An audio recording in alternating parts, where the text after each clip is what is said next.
Hello there. Excuse me. Start again. Hello there. Welcome to a tyke farming in the Philippines. Don't forget to like, share, subscribe, ding-a-ling, ding, dong, the bell. It's Monday morning.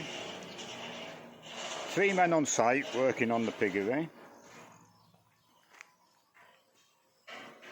Yesterday we had 1 man on site, but there's very little, just painting, very little, so I didn't make a video. There's nothing much to make a video on. So I'll show you what Wynn did yesterday. They're working away on the roof, so as usual I'll make a couple of videos throughout the day to show you what they've done.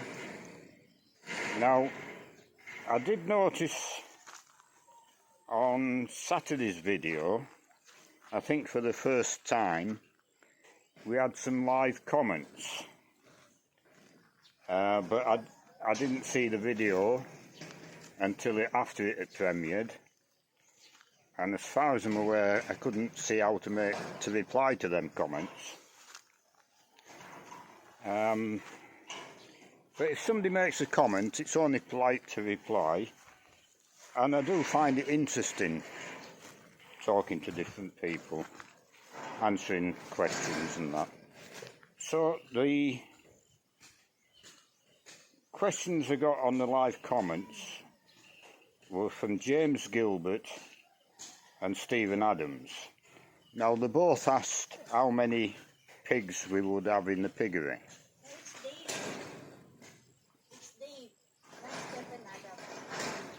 Sorry, Dave and Stephen Adams. Dave and John, was that one, other one?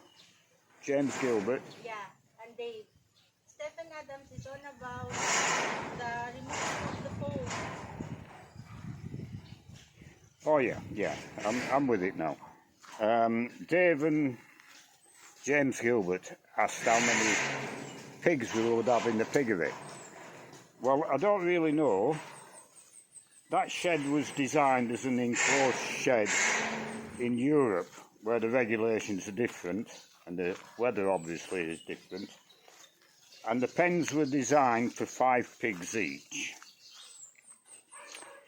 Now, I've altered that basic design. This isn't an enclosed shed, it's a vented shed, and the sides are open. And past experience I've had with pigs, I would say the pens will hold comfortably 8 pigs. And there's 14 pens.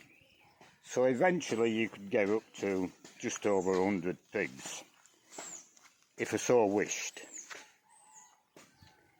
How many pigs I'll put in there, I don't know. It depends on the workload, it depends on profitability, and lots of other things, which we don't know for certain until we get up and running. Initially I'll put 10 pigs in there, 2 pens of 5, because I want to do a bit of experimenting with feed and that. And you can compare one pen to the other performance-wise. But it's no good cramming as many pigs as you can in the shed, because you get problems. Disease problems possibly, growth problems possibly. It's no good overcrowding, is what I'm saying. So I would imagine maximum capacity myself for that shed would be 80 pigs.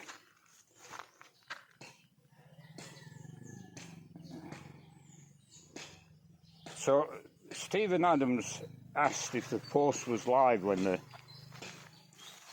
removed it, and of course no, the electricity had been turned off to put the new post in case they touched, that was a metal post, in case they touched the wire. And they moved the wires across from the old post to the new post, and yes, come to think, the electricity had been turned on when they took the old post out. but it was a wooden post and it was standing back 3 metres from the new run of electric, the run of the electric lines onto the new post. It was 3 metres to one side. But yes, it was live when they took the old post out, when I think about it. So that's the opening video. I'll make a couple of videos throughout the day and we'll show you what they've done.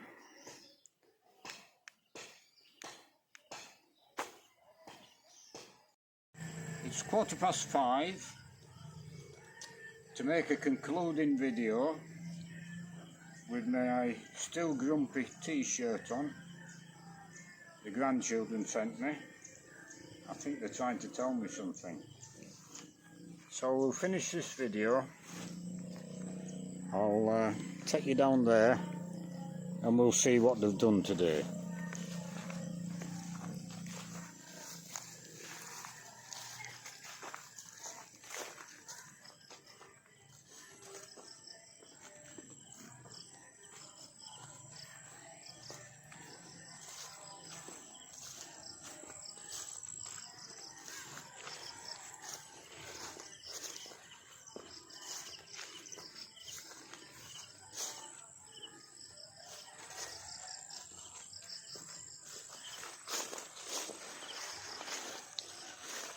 So Wynn's been digging again, 1 or 2 other little jobs, helping out with the roof as required. There's 2 bays finished now. He shifted about a square metre of dirt out of that corner, past that post. The dirt pile gets ever bigger, an awful lot of bloody dirt there. I don't know how many tonne, but it's a lot. And he started in the 3rd bay, working backwards, and there's a lot of dirt to shift in this bay, the same as that bay. But then when he gets onto that bay it gets less, and we're more or less flat at that end.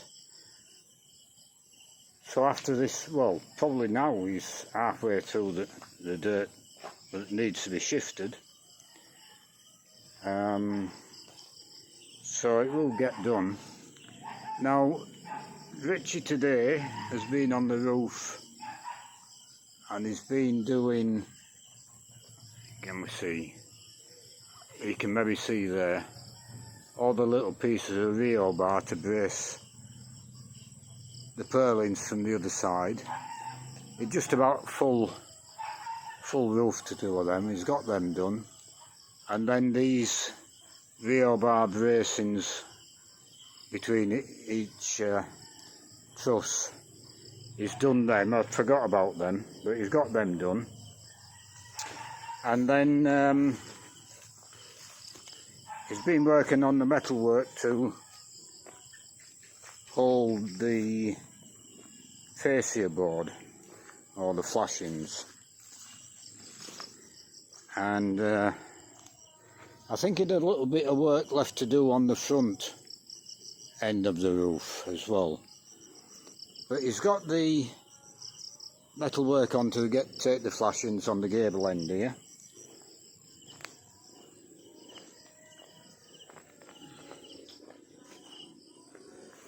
And he's got the metal work done on the rear edge. Just 2 more bays at the far end to do. And he's got the gable end at that end to do. But most of the back end of the roof, the metal work's done.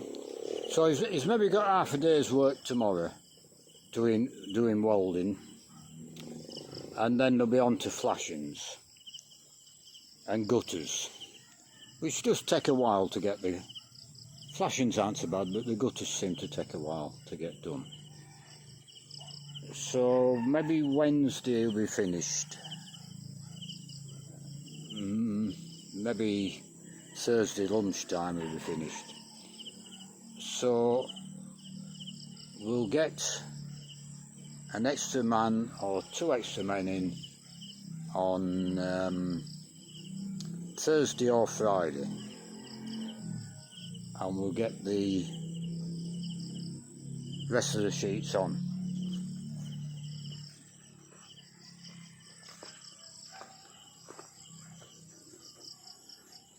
So that's about it.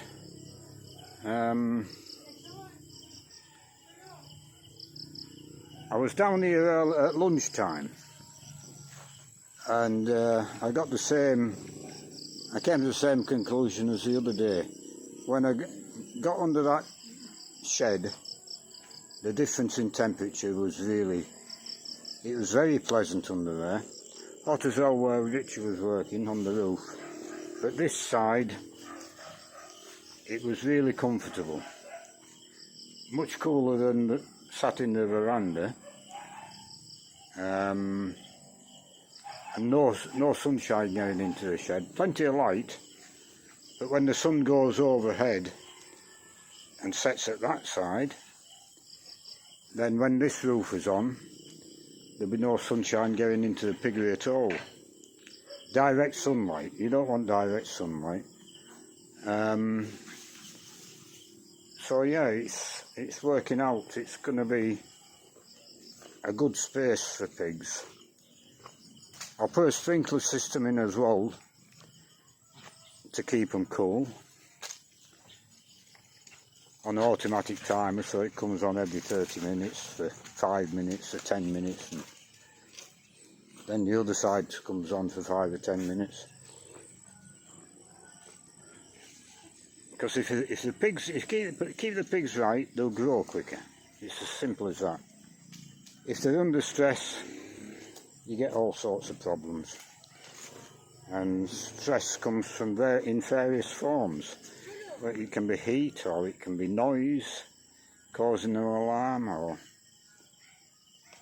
lack of water. If you don't check your drinkers and they don't get sufficient water, that causes them stress. Keep them happy, and they'll give you some extra money, hopefully. So I'll leave it there, and we'll do the same again tomorrow.